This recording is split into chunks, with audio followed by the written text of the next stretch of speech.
Hello guys, मैं आपको बता रहा हूं 2026 के मैट्रिक, खास करके बिहार मैट्रिक बोर्ड परीक्षा के लिए गणित में।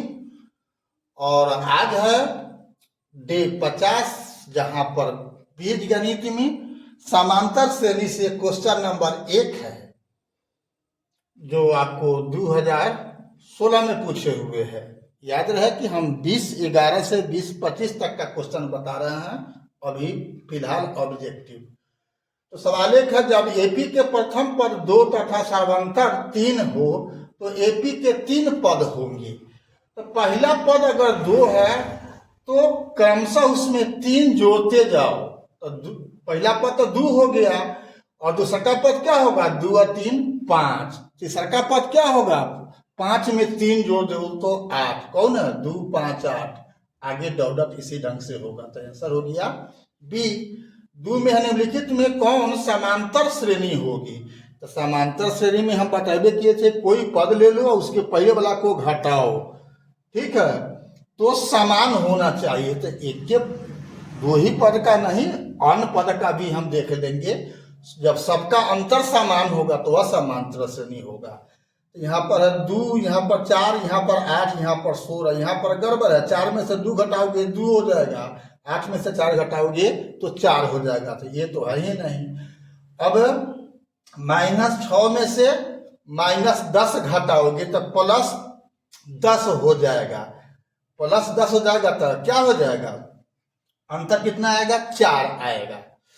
-2 में से घटाओगे -6, तब कितना होगा? -2 + 6, यानी अंतर हो जाएगा 4। 2 में से घटाओगे -2 तो क्या हो जाएगा? 4। यही बी वाला आपका समांतर श्रेणी में है। बाकी ये सब आपका गलती ही होगा, क्योंकि अब चुनना है कि इसमें कौन समांतर श्रेणी होगी। तो एक को कौन होगा तो बी सही हो गया। आगे विचार कर भी सकते हो और ना भी करोगे जब फाइनल हो गया तब। तो क्वेश्चन नंबर 3 देखो, समांतर श्रेणी -10 -6 -2 2 का सर्वांतर है। तो सर्वांतर वही होता है कोई पद और पूर्व पद का अंतर। तो चूंकि समांतर श्रेणी में दिया हुआ है तो कौनो 2 के घटा दो, बाद वाला में से पहले वाला। 2 में से घटाएगा -2 तो क्या होगा? +4 हो जाएगा। तो आंसर कौन हो गया? बी हो गया। ठीक है, अगला सवाल देखते हैं। क्वेश्चन नंबर 4 है, 2019 में पूछे हुए हैं, यदि p+1 2p + 1 4p - 1 AP में है तो p का मान क्या होगा? तो नियम एक आप याद रखो कि AP में होने का मतलब हो गया कि कोई पद और पूर्व पद का अंतर समान होगा। उसी नियम से यहाँ पर दोनों सवाल बन जाने वाला है। 5 में है, यदि x + 2 3x और 4x + 1 AP में है तो x का मान है। तो देखते हैं, 4 को बनाते हैं समाधान। AP के नियम से फर्स्ट मतलब यहां पर हो गया क्वेश्चन नंबर 4। क्या हो जाएगा?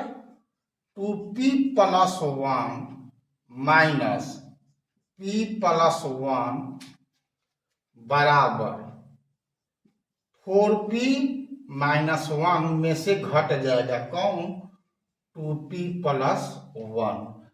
अब इसका रिजल्ट देखो तो क्या हो जाएगा? 2p + 1 - p - 1 बराबर 4p - 1 - 2p - 1 होगा। तो 2p में से 2p घट जाएगा तो क्या होगा? p 1 1 cancel. अब इधर देखो क्या होता है, 4p में से 2p घटेगा तो क्या हो जाएगा? 2p -1 -1 हो जाएगा -2। ठीक है, तब अब इधर क्या करो? अब 2p में से p घटा दो। तो 2p घटाओ p बराबर क्या हो जाएगा? 2 हो जाएगा। तो स्पष्ट p बराबर क्या हो जाएगा? 2। इसमें 2 है तो 2 और तो यही 2 का मान हो गया। ठीक है, इसी ढंग से 5 वाला बनेगा। 5 वाला बनेगा क्वेश्चन नंबर 5 का देखो, तो यहाँ पर क्या हो जाएगा 3x माइनस एक्स प्लस 2 बराबर 4x प्लस 1 घटाओ 3x।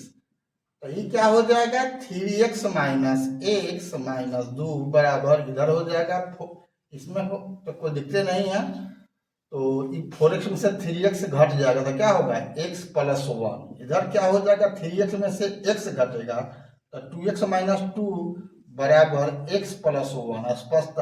अभी इधर ले आओ 2x माइनस x बराबर 1 प्लस 2 है। अब 2x में से x घटेगा तो x बराबर कितना 3 हो गया, इसमें 3 है तो हाँ सी में है 3।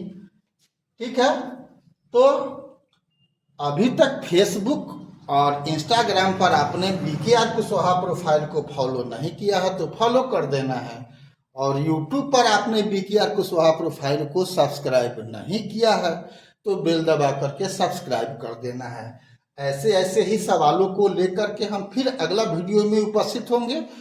आपको कैसा लगता है मेरा क्लास आप लोग कमेंट बॉक्स में जरूर टिप्पणी करो। अगर आपको किसी बात की दिक्कत है तो आप अवश्य लिखो, मैं उसका समाधान करने का कोशिश करूंगा। फिर मिलते हैं अगला वीडियो में, तब तक के लिए जय हिंद, जय जगत, जय भारत।